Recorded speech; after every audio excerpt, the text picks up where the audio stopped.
All right, so we're live now.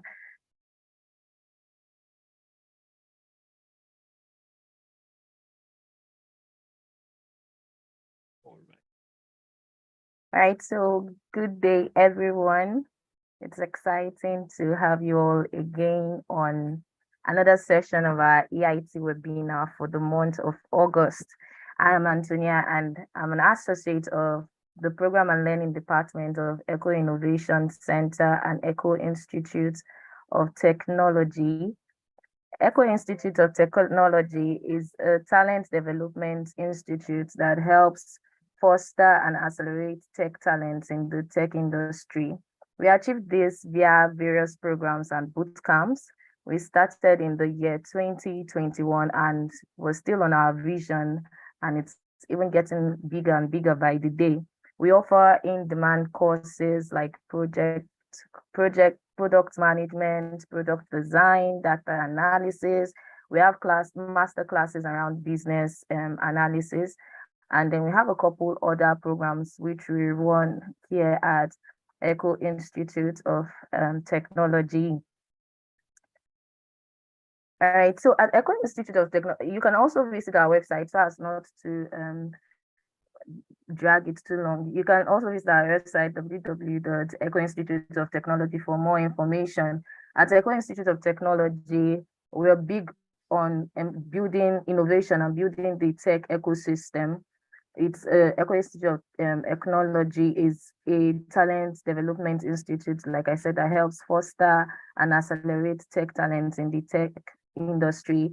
We're big on innovation, like I said, and we also believe in giving back to into our community. And one way we achieve that is by organizing this monthly master classes and webinar where we focus on issues that have to do with the tech ecosystem, upskilling the tech ecosystem, because that's one major aim for us. And today's section promises to be very insightful, promises to be exciting, and promises to be very valuable.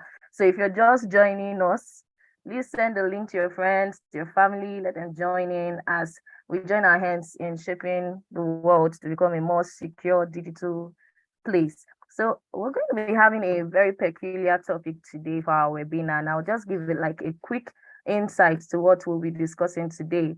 Today we're going to be talking on the topic diversity in tech, building inclusivity and innovative startup culture. You know, the technology industry right now is very hot. Everybody wants to be a tech bro or a tech sis. And holistically, the tech industry has experienced like immersive growth and offers huge opportunities for individuals aiming to establish like a thriving tech career. And today we'll be giving insights and also be giving strategies on how to construct a diverse workforce and how to promote an inclusive work environment that stimulates creative thinking and innovation. And we're also going to be looking at it from the perspective of those navigating their way into the tech industry and from the organization, leadership, and management aspects too. So let's just dive right into it. And today we have with us, like I have with me, three amazing professionals who are going to help me do justice to this topic. So wherever you are, please help me as I welcome our panelists for today's discussion. And I'll be calling them in no particular order. Today we have Mr. David Odepidan, the co-founder of Droids Concept. We also have Mr. Nate Nwaje, founder and CEO of Kadiza. And we're also going to have him, Mr. Chibuzo Opara, an IT program manager and Scrum Master at Zenith Bank PLC. So you're all welcome to our EIT August webinar. We're so excited to have you here, and thank you for honoring our invitation to be here. Like I said, we're going to be looking at embracing diversity and nurturing an inclusive atmosphere that can propel innovation, amplify creativity, and contribute to the formation of robust and successful tech startups. So I'm not just the one doing all the talking. I'm just going to like give each and every one of our panelists to just like give a quick info of what they do. So I would start with Mr. David. just like give us a brief intro of what the droids concept is all about. Thank you. All right. Good day, everyone. Antonia, thank you for having me here. It's a great privilege to be here. I'll just dive into it. I've been part of the AOT webinars, that's the conferences, and it's with great privilege that I'm here to also speak on diversity. So my name is David, and a professional in my work field. So a co-founder of Droid Concept. Droid Concept is an IT firm whereby we provide product and services to companies, organizations, individuals, be it e-commerce, website development, software solutions, to mention a few. And we've actually worked with some brands, and we've been able to leverage on what we've done in such a way that we've been able to provide great services to them. So before we started Droid Concept, I was formerly the head of operations, IT and operations for Medbury Medicals. Medbury Medicals is health tech company, so to say. I will explain that in detail. So it's health tech, that the niche is health tech, however, it's tech driven. And everybody on this call will be able to, if you've heard about Medbury, we were able to know that Medbury provided services during the COVID-19 lockdown, and which emerged the best company, in Nigeria providing that services. So that is few things I can say about myself. Thank you, Anthony. Right, thank you. So we see that we're in capable hands discussing today's topic. While you were talking, Mr. Chibuzo Opera, the IT head and the Scrum Master for Zenith Bank came in. You're welcome. Thank you, Mr. Chibuzo, for joining us today. Hi, Antonia. Good afternoon. Yeah. Thanks for having me. Hi, David. Yeah, so we also have Mr. Nate Mwaji. He's also the founder of Kadiza. Mr. Nate, can you just like give us a brief info of all Kadiza stands, what you do at Kadiza? Thank you. Everyone, it's a pleasure to be here. So this is actually my first masterclass with the Innovation Center, and I am really privileged to be here. I'm excited to be here. So welcome everyone, and to co-panelists, it's a pleasure to share stage with great minds. So my name is Nate.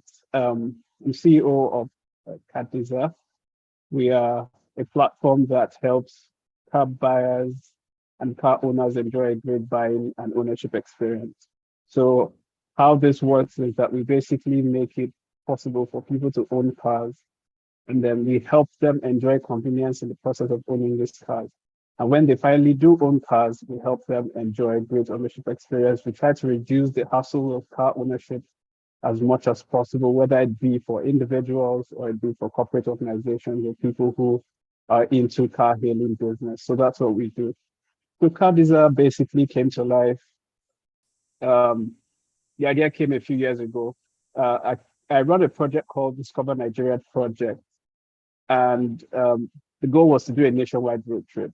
And it was in the course of planning and trying to execute this idea that we ran into a few gaps in the car ownership space that we felt that we need to bridge. And that's how we came into this, obviously with the enablement of technology. So yeah, so that's Nate in summary and what we do at Kadiza. Thank you very much. Thank you, Mr. Nate. So lastly, but definitely not the least, we train the ball to Mr. Chibuzo Opera to just give us like a rundown, give us like a preview of who he is and the activities you carry out as a Scrum Master at Zenith Bank PLC. Hi, Antonia. Thanks for having me. My name is Chibuzo. Someone who has worn many hats over the past years. Started my life as an entrepreneur, just like Nate and David. started up a company, a friend, a consulting firm where we help small scale business, get fundings, and scale their business. We also founded a company called Track and Mechanic, where we connect drivers and to the closest mechanics to them to fix their car, more or less like an Uber for mechanics. But currently, I work as a Scrum Master and a project manager at Zenith. We are more or less like a servant leader. Our job is to ensure that we remove impediments, blockers from every project, ensuring that it's being delivered within time, within budgets, with the adequate amount of resources. So that's practically an overview of who Chibuzo is. Thank Wow, you. that's nice. That's nice. Thank you very much. Thank you once more, Mr. David, Mr. Nate, Mr. Chubuzo. So let's get right into today's discussion. Like I said earlier on, we're going to be looking at ways embracing diversity and nurturing an inclusive atmosphere can propel innovation, amplify creativity, and contribute to the formation of robust and successful tech. So building inclusive and innovation startup culture simply refers to the process of creating an environment, culture, and framework that actively encourages the participation, collaboration, and contributions of diverse individuals and ideas with the aim of fostering both creativity and equality in the work space. So we're going to start our discussion, and we're going to be talking about the economic impact of inclusivity and inclusivity in the workspace, the economic benefit of diversity in tech.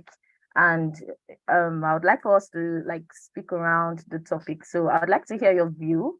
Who is going first? Shall I start with Mr. David?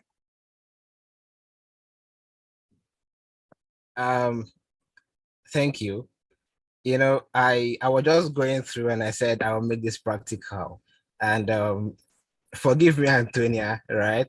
But we're trying to discuss about diversity. And I was looking through the panelists and I didn't see any woman here. So exactly my thoughts also, David. So I was thinking about it, that this is really a good topic, that is what we're talking about, and I didn't see any women here. I was thinking it would be a mixture of, both professional in their field, and they will just be here.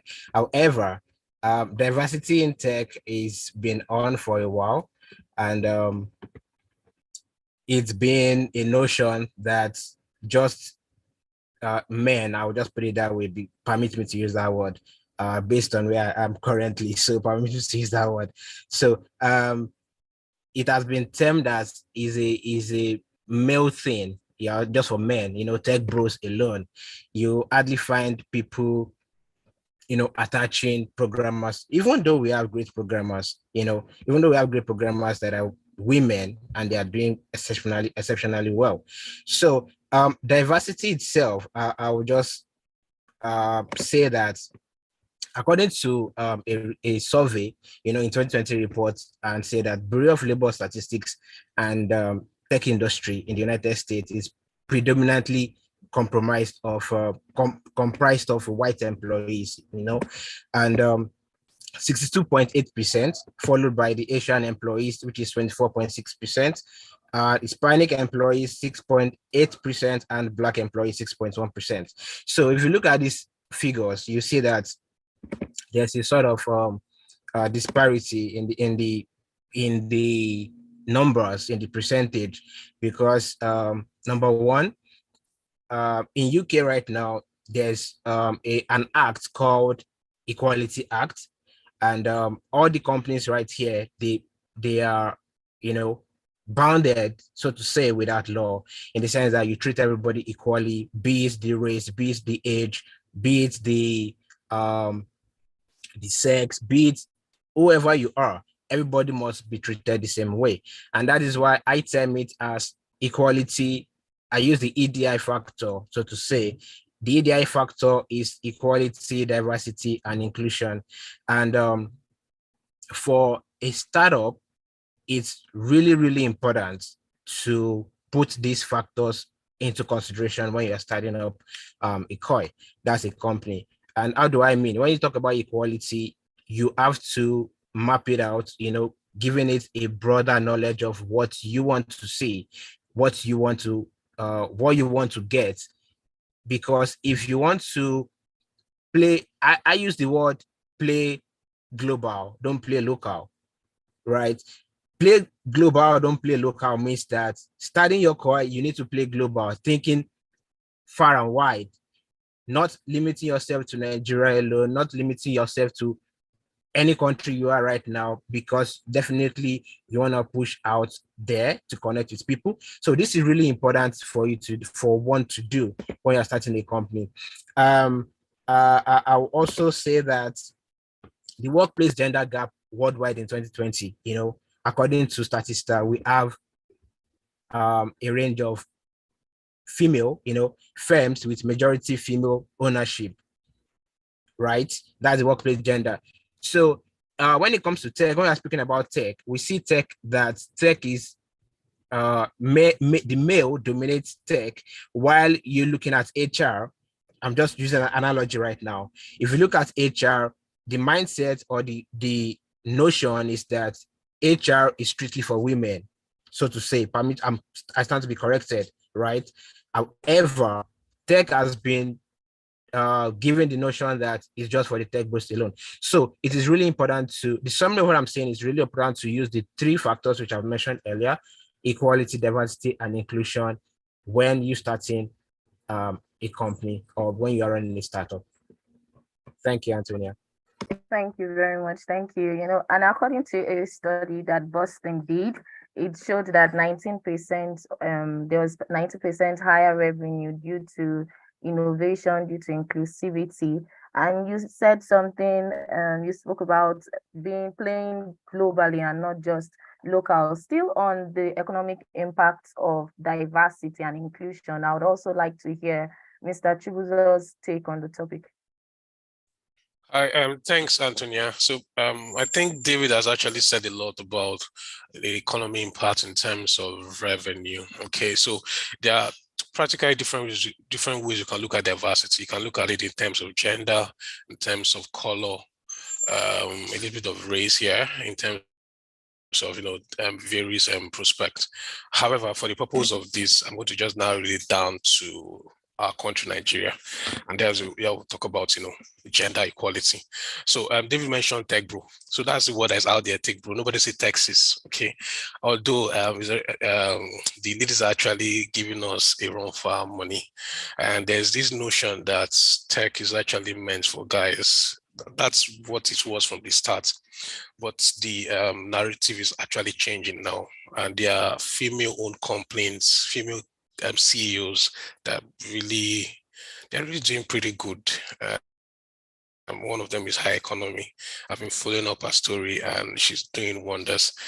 So diversity in the tech industry is practically an important issue that needs to be seriously addressed. In fact, it keeps coming up in different meetings, how you can include people, ensuring that ladies actually pick up certain rules in a different company. Just like for your question in terms of economy, so I'm assuming that you're referring to your first question in terms of high revenue, what diversity helps in revenue in economy. Yeah. One of the points would be broader perspective and innovation. So there's something that the female bring into a mix. They're quite the calmer ones, and they're quite the critical thinkers. We guys, we just want to just get things done. But there's an angle that the female brings innovation that makes it calmer. So having inclusivity in terms of females, gender, age-wise, you tend to have a broader perspective, and innovation. So in more sense, a diverse management team practically brings together individuals with various backgrounds, experience, and perspective. This can also have, a positive impact in terms of revenue over time. Another one is in terms of better decision making. So when management teams are composed of individuals from diverse backgrounds, they're more likely to engage in thorough discussions and consider a wider range of possibility. this can lead to possible, better informed and more comprehensive decision-making progress. You get, that's for better decision-making. I wouldn't want to flog it, so I'm just going to try to see if I can bring in one or two points. Another one is understanding diverse markets. So when you bring in, when you include other people in terms of genders and female, in today's globalized world, according to what David has said, tech companies operating multicultural and diverse marketplace.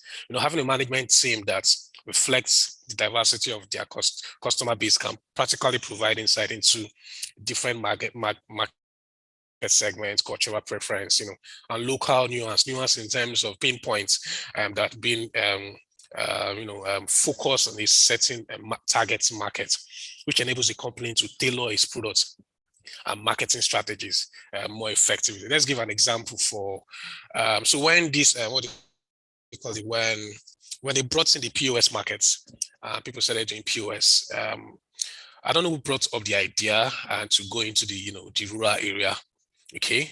And that's where, diversity comes into play. They must have included one or two people that brought up the idea. You go to the rural area, you find out that POS and business has saturated that place. I remember 4 or 5 years ago when a friend of mine was begging somebody on my street to start POS business. The person did not agree because he thought or she thought it was a waste of time. But the reverse is the case now. This is what diversity and inclusiveness can actually help in terms of ideas, innovations, and expanding. So for David, who is a startup, who owns a startup, I'm sure the original idea he had is not what he's doing at the moment, because he had brought in different people to the team and they had thought about it. They have expanded. They had changed the visibility reports. The target market has changed, and there are now different revenue streams in making money. That is how diversity and inclusive actually help in terms of economy. So let me just leave the next point for the third panelist. Maybe you can say 1 or 2 things about it. Thank you. Thank you very much. Thank you very much, Mr. Chibuzopara. You already started touching on our next, the next focus area. We're going to be talking about looking at innovation as a catalyst, and how inclusivity and diversity aids innovation in the workspace. So I would like to throw that question to Mr. Nate. How does diversity contribute to enhancing problem solving and creating creativity within a startup? All right, great. I think I'll start with, clarifying or spelling out a distinction between inclusivity and diversity. So diversity is, you have a melting pot of variety.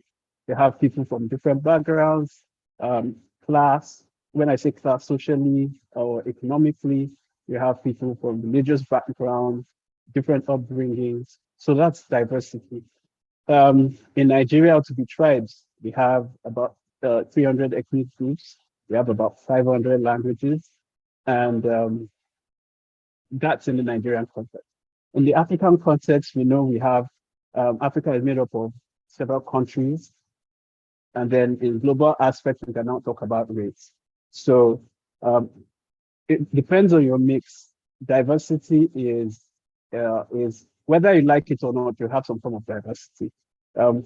In a given classroom in a university, you have diversity, you have gender mix, you have religious mix, you have people from different societal class and different economic classes.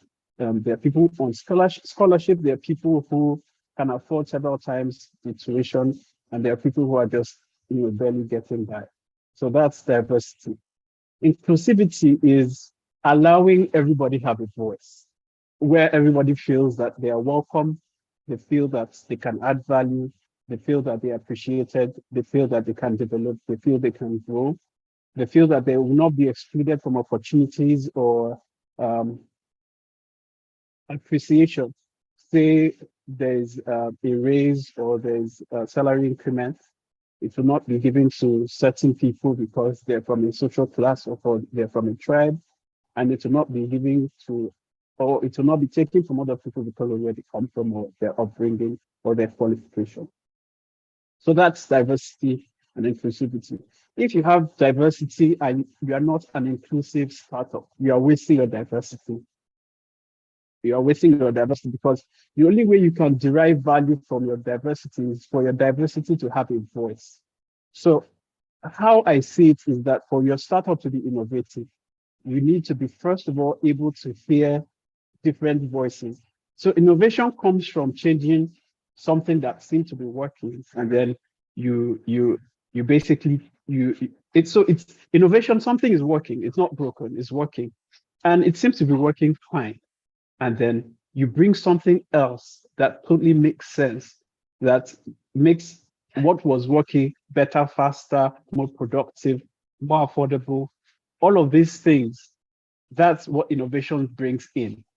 So if you have diversity and you already have a preset mindset that things should only work a certain way, you're already showing that you're not inclusive, and that will hamper your innovation as a company. So the first step towards innovation is to, first of all, admit that even though you know something is good, even though you know something is working, you can actually think outside the box. And the best way to think outside the box is to get feedback from your team members, from your users, and from the general market.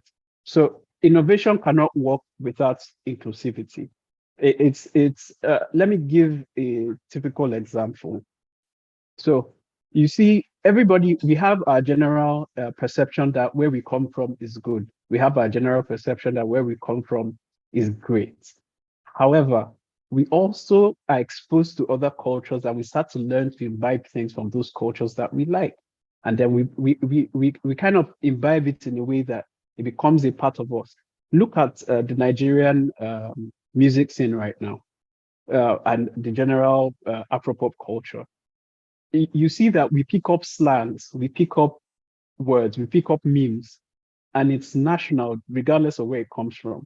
So when we pick up a slang and we're saying whatever popular slang that is basically trending now, or we're saying words like shege. Shege actually is not from, it's from the northern part of Nigeria, and we pick it up and it's something that we like. So now it's in music, it's it's on Twitter, it's on things we say. It's basically a word on the street right now. We pick up a slang from the Southwest and it spreads, and it's in the North, everybody's saying it. So as much as we have our homegrown things, we encounter other things that are very interesting that we imbibe, and it makes for a better mix. It makes for general, it makes for a general acceptance. It makes for, how would I say, a better appeal, because uniformity, or if everything is the same, then, I mean, it becomes boring. So say diversity is the spice of life. So for you to enjoy things to the most, for you to appeal to your market, for your market to see something that you bring and call it unique, you need a blend of different things. So they say if you copy one person, it's plagiarism. But if you copy everybody, it's genius, because you pick up the best things from the different parts that you have, and then you bring it together and you make it something really unique. So they say better soup na money killer, but I think diversity is what makes for good soup, because all the ingredients are diverse and you have a mix and everything thrives and makes for a better tasty meal. So that's how I see it. Amazing. Thank you. Thank you very much. And thank you for giving the clear distinction between diversity and what inclusion means. So I would also like, on the same point, how inclusivity fosters innovation. I also like to hear Mr. David's view on it. Okay, thank you. Right.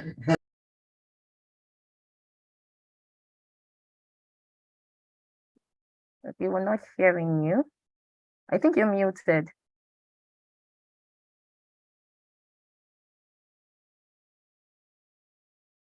Okay, I think Mr. David is having some sort of challenge. So I'd like to throw that question to Mr. Chibuzo while Mr. David sorts out the network issue. Antonia, please repeat that question again, please. Okay, we're still looking at how inclusivity serves as a catalyst for innovation in the workspace. Okay. So let me just add a little bit from what Nate has said. So I'm just going to raise out 2 points. In terms of inclusivity, we look at idea creation.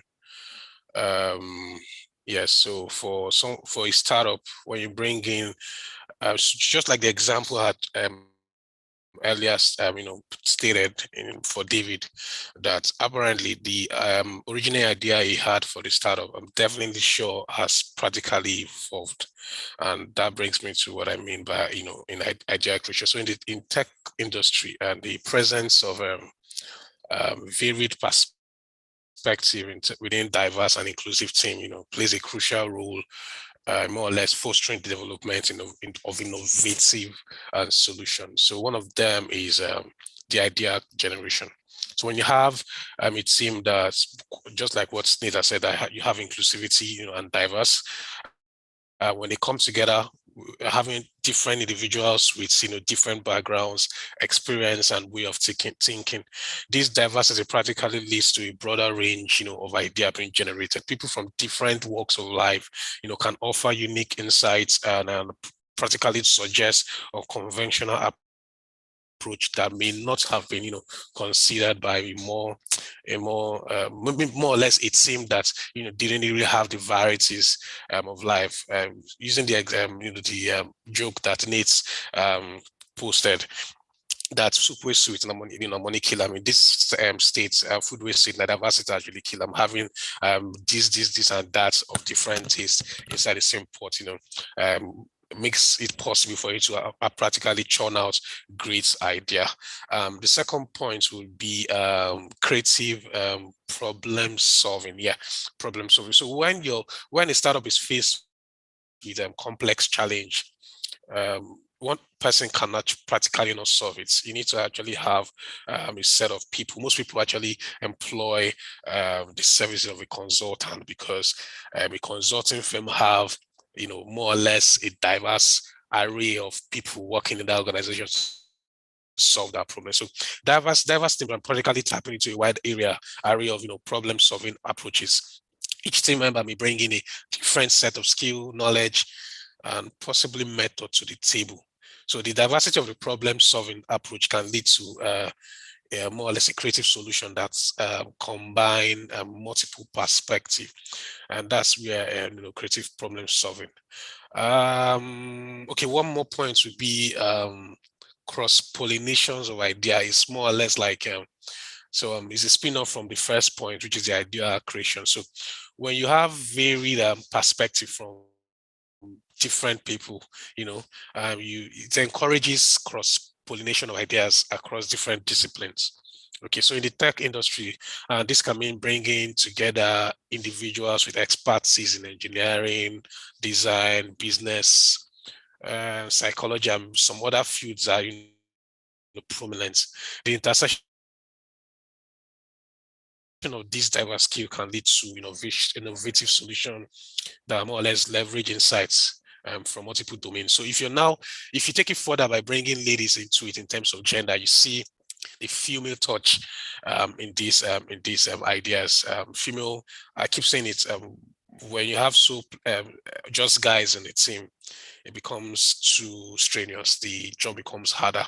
Okay, but and most times our thoughts are just one-sided. We just keep shooting.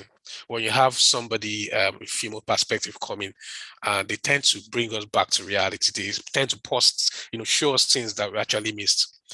A lot of ladies pay attention to details. We are just, as a guy, we are more interested in results.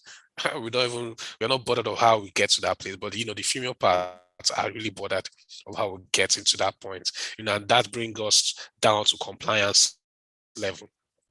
So compliance also plays practically a point in terms of diversity and inclusion. So I don't know how much time, so let me just stop here so that maybe another person can pick it up from here. All right, thank you Thanks. very much. Thank you very much, Chibuzo. Okay, so we've established the challenge, the challenge on ground. I want us to talk about measures we can take to mitigate this challenge. And I would like to get back to David. Okay, so like what measures can we take, can we deploy to mitigate this challenge? All right. Thank you.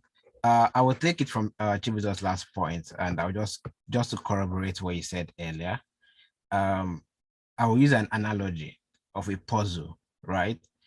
Think of a diverse team, okay, in tech like a puzzle, and each puzzle piece represents a unique perspective, a unique background or skill. So when you put all these different pieces together, you see that they form a complete and intricate picture.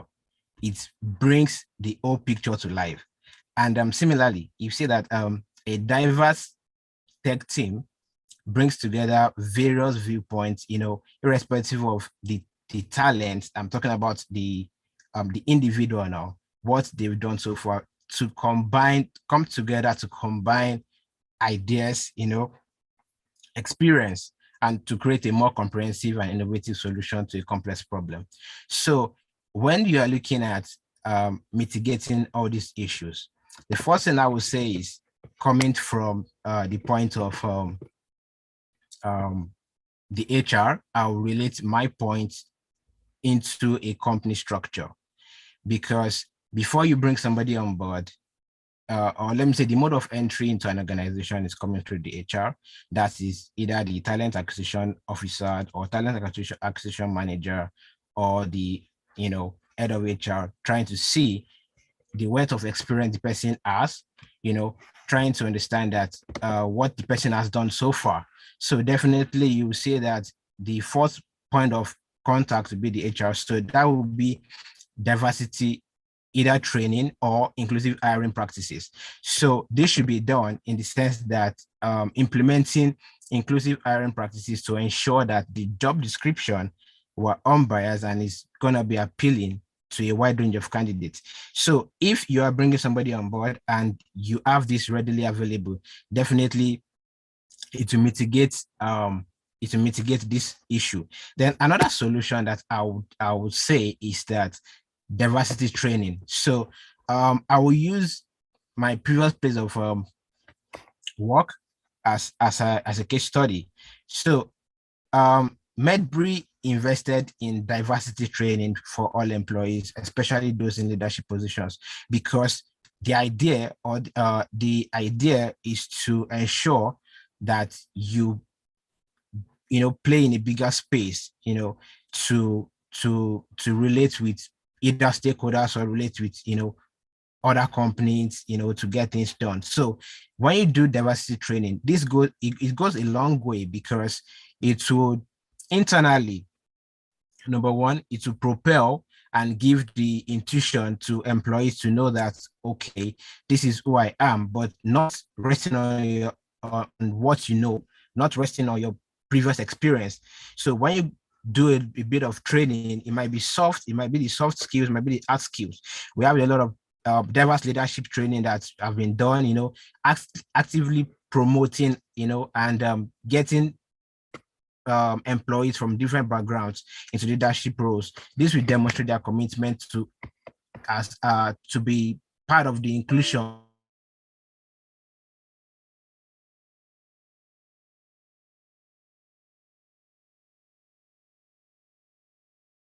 Okay. I think Mr. David is having some sort of network challenge. Right. So I would also like to hear Mr. Nate's view on measures we can take to, handle this challenge of, okay, Mr. David is on again. Right. So on to Mr. Nate, like measures we can take to tackle this huge challenge that we see before us. So, concerning mitigating, I think I'll continue, because David was onto a very great point. Diversity training is key.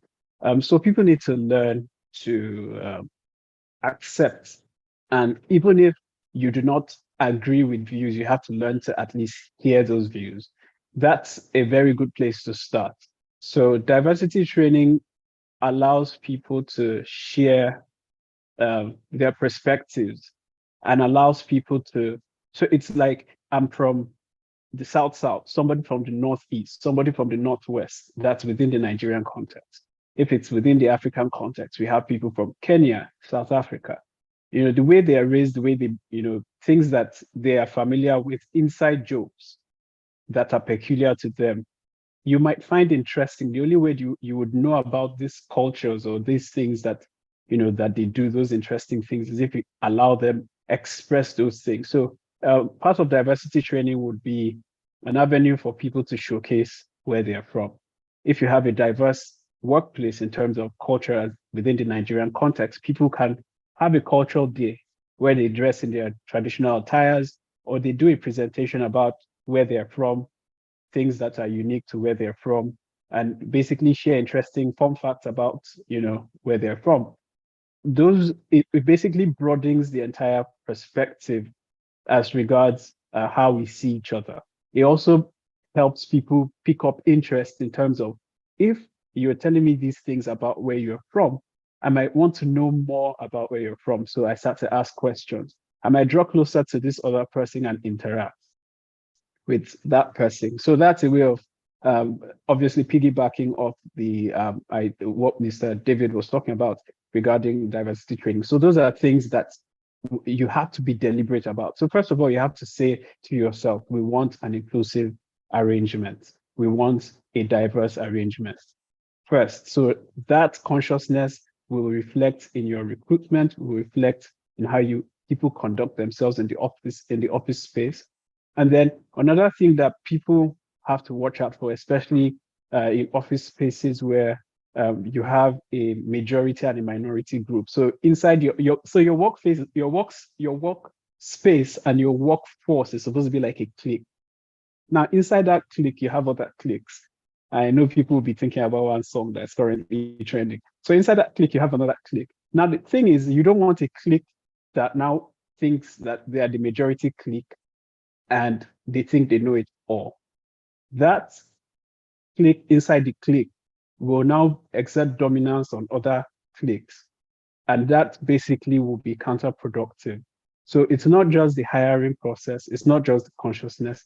It has to be deliberate. It has to be repeated day after day. People have to be seeing that inside this clique, we don't want another clique that will now try to battle other cliques. So we want everybody to be a melting pot. It's just like you're eating soup, then salt went to stay on one side of the soup. It doesn't make any sense. When you take soup from that side, you spoil your meal, or you spoil your day, or you have seasoning staying in one side of the pot, or you have just you have a mix of different animal parts, and then one part is it doesn't make any sense. So make sure that as much as people will bond, say former schoolmates, people from different parts of Nigeria, they will bond. There will always be this clique inside clique where people who are familiar with other people, because of how they were raised and certain things, they would bond better or bond quicker. Yeah. However, those small bonds inside the overall workforce should not form a force, should not form a clique, should not form a group that starts to become a majority, that wants to take benefits, that wants to be the loudest, that wants only their voice to be heard, that wants to push members of the clique to be the most powerful. This is human dynamic. It's politics that you cannot get rid of, but you constantly have to be conscious about it. So when you start to see these things happening, you have to deliberately put an end to it. So it's consciousness. It's in your day-to-day running. You have to remind everybody, and you have to make sure no AVI is inside any AVI in your office. Thank you very much, Mr. Nate. Let me see if I can add something to what Nika said. Right. Okay, so we're totally forgetting that for us actually, for a company to actually be invested in diversity and inclusion, which is actually the basis of your question, how you tend to mitigate this, you need to actually have the buy-in from the management. That is the most important part. Leadership commitments, because they play a crucial role in promoting diversity and inclusion. Because you have to ensure that executive or managers are committed to fostering an inclusive environment and actively engage in diversity initiative. This cannot spill off into drafting out policies policies and procedures for diversity. And you can also, from there, he can actually have a clear, set a vision and a mission for the company. Everything about the company needs to speak diversity and inclusion. You need to, these are practically ways to mitigate this. Anybody that comes in to see that this company actually, encourages this. From there, it can now spill over to the, hiring practices, because when their policies set, then the practical and the HR departments has no choice but to conform to that policy that has been set up by the company. Okay, so that's practically what I wanted to add to what Nate and David has said. Thanks. Thank you very much. Thank you very much, Mr. Chibuzo. We spoke about leadership commitment, how it's important for leaders of organization to be committed to inclusivity and diversity in the workspace. With Mr. David spoke about training, diversity training. Apparently, we have foodies who are professionals on the call. We kept on referring to the pot of soup and all. Very important. Amazing. It's very important. Amazing. So we're going to be opening the call now for questions. We have amazing participants. So if you have a question, you can just drop your question on the chat box. However you're watching, we have people watching from YouTube, on LinkedIn. So however you're watching or wherever you're watching from, you can just drop your questions on the chat box and we'll do well to attend to you. So now we're going to go into like case scenario. Yes, so I'm going to start with Mr. David. Seems like you're experiencing like some network challenge at some point. Well, it's great to have you back on the call. So I'm going to ask Mr. David for like a personal case study. You're the co-founder of Droids Concepts, and you bring a unique perspective to this conversation. So could you like share like personal examples of how personally you've fostered diversity and inclusivity in your startup? Okay. Thank you, Antonia. So I would say two things, and the first thing I would say is that before one can start a company, before you can run a startup, you would have crossed your T's and dot your I's, in the sense that you have the industry experience, what you've done so far, what you've experienced so far, the lapses, the gaps, trying to fill them up. So one thing that stood out for me as a co-founder of Dread Concept is that the mindset of people running startup is that I only want to provide services for people within my region. I only want to serve people within my country. Not that they are limited, not that they are not thinking beyond that level, but because they sort of, see it like a blocker. And now the world is a global village right now. So what we've done is that we've been able to integrate this into our own company in such a way that irrespective of where you find yourself, irrespective of who you are interacting with, the experience, the perspective is bigger, the picture is bigger and is wider of you playing in the global village. Globalize yourself, don't localize yourself, don't play little, play bigger and play global. So that's what we've been able to do, in the sense that when our employees are addressing people, when our employees are picking up with companies, these are the traits, these are the factors, like I mentioned earlier, the EDI key factor is put into play in such a way that they understand the mission, they understand the vision, they understand the goal. So we've been able to, work on that so that you can tend to relate with people. And I will just digress a bit, because while working with Medbury, I was opportuned, right, to undo different branches and also in different countries. And why am I saying this? In Nigeria, we're providing services in Nigeria, and we're relating with people in the UK, we are relating with people in UAE, we're relating with people in Ghana, So this is just because we've been able to harness that opportunity. And that was why I mentioned something about key leadership role. That was why I mentioned something about hiring practices. So when these are done, when the right ingredients, like Nate said earlier, when you have the right ingredients, you can prepare the right soup. So if you don't do that, then you will make progress, but definitely there will be a sort of blocker that you see going forward. So it's better for one to run it from onset, to understand the limitations so that you surpass the limitation before you even get to the limitation itself. So that is what we've been able to do for Dread Concept. I Thank don't you want to take very much much. time so that people can talk as well. All right, thank you very much. Thank you very much, David. Earlier on when Mr. Nate was talking about was speaking, he spoke about innovation, meaning that the system doesn't mean the system is broken, just means that we're looking for ways to make the system work better.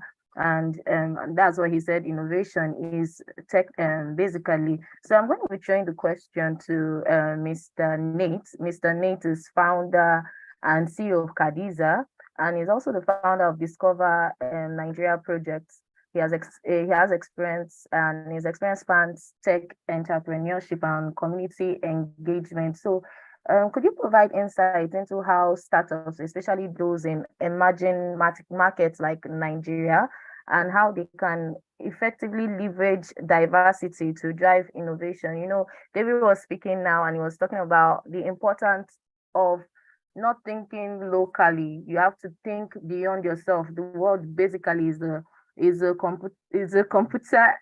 internet space now. So there's no limitation. So could you provide insights into how startups, especially those in the Nigeria ecosystem, how they can give into innovation and inclusivity in workspace? Thank you. So I initially mentioned that Nigeria is a very, very mixed bag country, a very diverse country. So we're saying like 300 ethnic groups, 500 languages in Nigeria. I am sure that not many people know beyond, say, 5. I've spoken to a lot of people in Nigeria, and they're not conversant with languages outside the popular 3 that were taught in school, and then the other popular ones that are notorious or famous or infamous for whatever traits that we know them for. So that's how a lot of people perceive Nigeria. It's really would I say very narrow, in my opinion. A broader concept of Nigeria is a good place to start in working in inclusivity and diversity. If you're a Nigerian startup and you can effectively manage diversity in the Nigerian space, I believe that you can effectively manage diversity in Africa and globally. So let me give an example. The biggest tech companies in the world right now, we notice a trend about their CEOs. A lot of CEOs are of Indian descent right now in the biggest tech companies. Now, the thing is, these companies were not founded by Indians. And for a long time, they were not run at the highest level by Indians. But by the time you start to hire a number of Indian people in the tech space, because we know a lot of them are in the tech space, inclusivity requires that their voice needs to be heard. So you start to get their perspective. You start to see things from their point of view. They are represented at management level. They are represented at supervisory level. And then now they are represented at the highest echelon of management.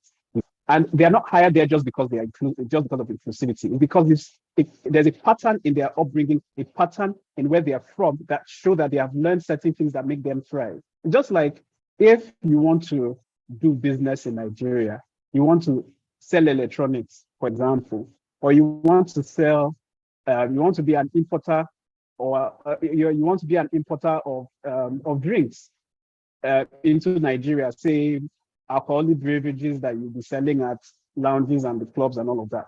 There's a, by default, and I know people say, oh, don't generalize.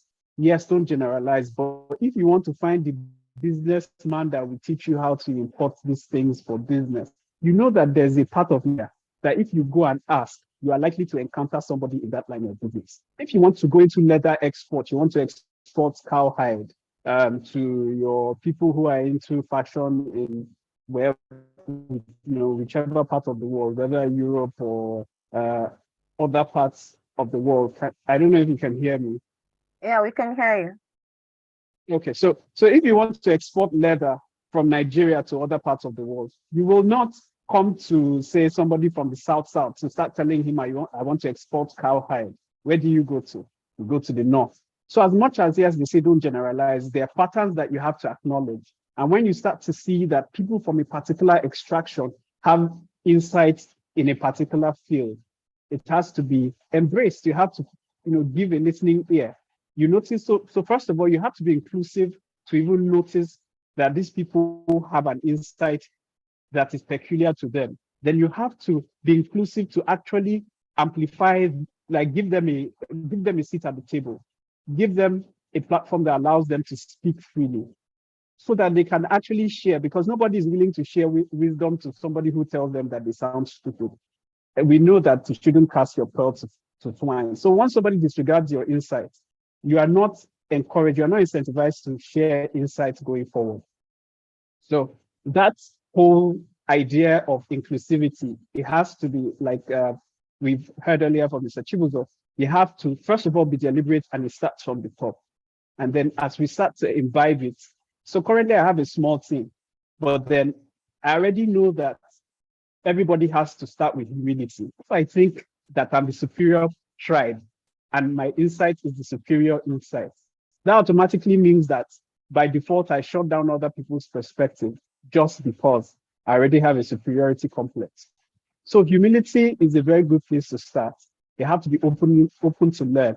Yes, you claim that what you do is great, but have you gotten that spice? Now back to food again. There's a particular spice somebody brought when they came from Gombe, and you put it in your soup, and the thing slaps in a very peculiar way. You just learned something new. You just got that X factor, that thing, that special sauce, that recipe. Everybody's doing it the same way around here, but you got something that, so me speaking from Lagos, you got something from Gombe that makes your soup in Lagos slap. That's what we're talking about. So you have to be deliberate about listening, trying, innovating.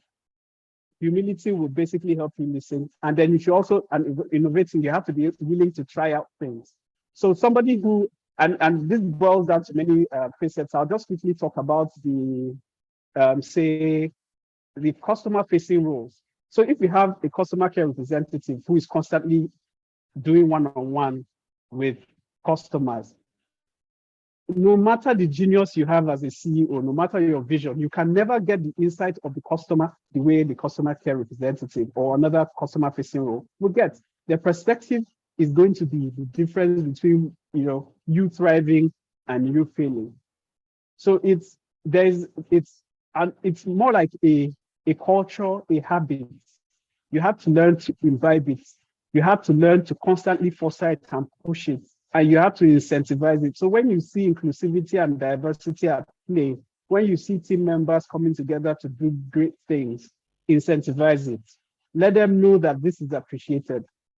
So that's, in my perspective, how I see that you could make this a culture, how you can make it widespread, and how you can make it work for you. Oh, thank you very much, Nate. And your team. Thank you. Well, time is fast spent, but quickly let's hear from Mr. Chibuzo. He plays a vital role at Zenith Bank PLC as the Scrum Master. So could you just share like quick insight on how you championed diversity in a corporate setting like Zenith Bank, and what advice you have for other professionals aiming to create a more inclusive and innovative tech environment within an established financial structure? Okay, so quick one. This is going to be a very short answer. So I didn't really champion because Zenith has already done that. So we believe in diversity and inclusion. We have a lot of female developers, a lot of female programmers who write .NET, C# and Java. You get, so I didn't really do much. It was already there. It was a platform that was existing, so I just came in and fitted into it. So for every project I handle, you find out there's a different mix in terms of multicultural. You have Indians also on the team. You have the Pakistans. You also have the Dutch also on the team doing a project, and also having our Nigerian counterparts. So it's practically Zenith breeds diversity. Zenith breeds inclusion. There's no discrimination over here. There's nothing that I can do that the other next person can't do it. So there's an open, is more or less like an open game for everyone. So long you can learn it, you can do it, and you can get paid for it. Just put in your time and learn it. And for those startups who want to find a way to do this, just like I said in the earlier parts, you need, for companies where you're working from, you need to actually get the buy-ins of your management. It's very key. No matter every change you're trying to implement in the company, you need buy-ins from the management. Without their backings, nothing can be done. Okay, and you also need to be ready to actually be the change manager for this particular perspective. You need to be able to drive that adoption, because one of the things that is difficult for a company who have not really been involved in diversity and inclusion becomes a difficult task in changing their mindset, because they believe that is a man's word, but we all know now that is no longer the same. Okay, it's no longer the same. In fact, the ladies will actually give you a run for your money. So you need the buy-ins of your management. Companies need to find a way to carry along everybody. If you want to actually develop an encompassing product that is going to speak to the demands of plenty across different market segments, you need to be able to carry out different people. If you want to do visibility reports for your projects, you need people to come along. And so just like I said, it's going to be a short one.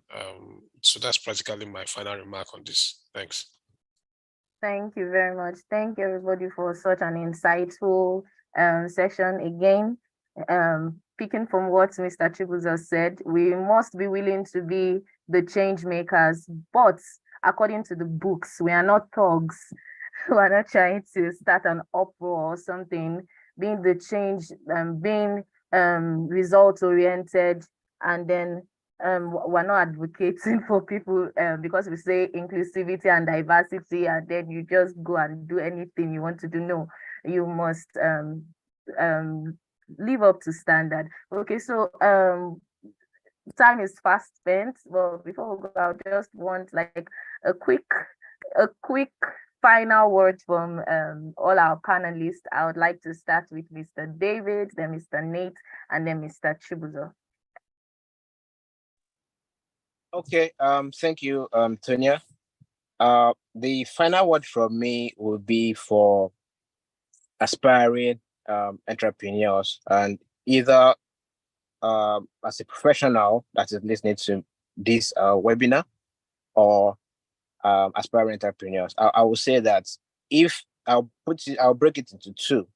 Now, for professionals, I will say that it is essential to there's this phrase, walk the walk and do what and talk the talk, right? So whatever it is quite important to put these three factors, like I mentioned earlier: equality, diversity, and inclusion, into the workspace, so that people can have a sense of belonging. For example, if as a black man now, as a black man, as an African, working in a place, and you are not seeing people that you are not seeing the people you look like, so to say, it might give you a sense of, am I the only person here? But be it as it may, wherever you find yourself, so far that has been included, that you have that sense of belonging, you understand the concept, just you understand the dynamics, that okay, fine, this is who you are, and this is what is on ground, this is what you need to do. Definitely you can, upscale and push forth. Now, for entrepreneurs running a startup, I would also advise, like my fellow panelists said earlier, I would say that it is really, really important to put things in place before you start running. There's no point you running in the wrong direction. There's no point you running, gaining the right speed, but running in the wrong direction. It's only anywhere. So whatever you want to do, get the blueprint right, and all the necessary factors that will propel your goal and your mission for you to achieve your results. That's from me. Thank you. Thank you. So have Mr. Nate next. So just to emphasize, I mean, we said this already, but you have to know where you're going. So your goal is to be an inclusive and a diverse startup. So you have to set that goal. If you don't set the goal, you're wasting time. In terms of, you would arrive at the destination, but it will not be the inclusive or diverse destination. So set that goal. The next thing is that you have to be aware. So you have to be self-aware to the point that you know that you don't know it all, you know your strengths, and then you know your weaknesses. So it's just like, even in a startup, a founder and two co-founders basically should not be a duplication of each other, a replica of each other, because it will not make sense. Your co-founder is supposed to complement your areas of weakness. So yes, you now, in the same vein, introduce measures that will basically, constantly check, you're constantly aware, and then you're checking areas of weaknesses to manage those weaknesses by bringing people who have those strengths. So you have to be aware, you have to document. So you say HR hiring, but it has to be in your company policy. It has to be in the hiring manual. It has to be in terms of, say, your marketing. You're not marketing to one demographic, you're not marketing to one gender, you're not marketing to one tribe. You get, so yes, you might do a particular advert directed at a segment or directed at a particular group, but your general approach to user acquisition in the long term should make sure that you are, open armed to bring in a wide, diverse set of users. And then you have to look at data. So within your startup, you have to know who is where, what they're doing, where they're from, and basically data that will let you know who's the majority and who's the minority. So if, like Mr. Chibuzo said, they work with a diverse set of people, you get, but how would you know that you have a minority and a majority if you don't keep data? So you're supposed to know these people form a majority, these people form a minority. And then when you start to notice your minorities, and it seems that their voices are, their voice is being drowned out, that's where you actively make sure that they are heard. How would I say? You basically set up a forum where they can speak freely to management. And that's how I feel that this would work. You get, so data, yes, we talk about data when we're referring to users and the market and customers, but data within also. We need to see people's strengths, we need to see weaknesses, we need to see where they're from, we need to notice patterns. And then when we see that there's a majority is becoming too major, we need to find out why. And then when we see minorities, we need to make sure that they have a seat at the table and their voices are equally heard. So that's all for me. Thank you. Thank you very much. And quickly, would also like to hear just one last word from Mr. Chibuzo Para. Everything you said, do I still need to say anything? Okay. Okay, so Closing remark could be so in the ever evolving landscape of tech industry. Okay, so we need to know that diversity isn't just a buzzword. Okay, it's a foundational principle that has the power to shape the future of innovation, creativity, and societal progress. Okay, as we navigate the intricate world of technology, let's also remember that diversity is not just a checkbox to be marked. It's an organic journey that requires dedication, self-awareness, and continuous learning. And the path to diversity in tech is not without challenge, but the rewards are immeasurable. Okay, so we all need to strive for a tech industry that truly represents the world we live in, a world that is vibrant, diverse, possibly most importantly, united in its pursuit for progress. That'll be my parting word for this. Thank you.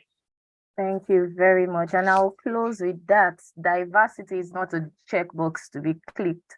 As a startup, as an entrepreneur, as an employee, you must be able to pull your weight. And that's why continuous learning is important.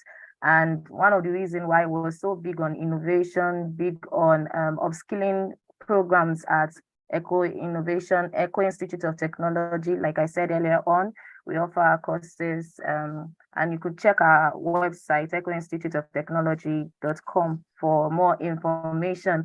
We're way off the time limits. Once more, I want to thank our panelists for today. Wonderful Mr. David, Mr. Nate, Mr. Chibuzos. Thank you for sharing from your wealth of knowledge and your experience. And also, I want to give a shout out to all our participants. Okay, you can go, someone is asked, okay, we have a couple of questions that we might not be able to attend to now. Someone is asking for the recorded presentation. You can go to YouTube. It will be available, so you can always rewatch our webinars. Thank you very much. Thank you. Have a wonderful day and remain blessed. Thank you. Bye. Thanks. Thank you, Antonia. Thank you, everyone. Thank you. Thank you. Thank you. Thank you, everyone.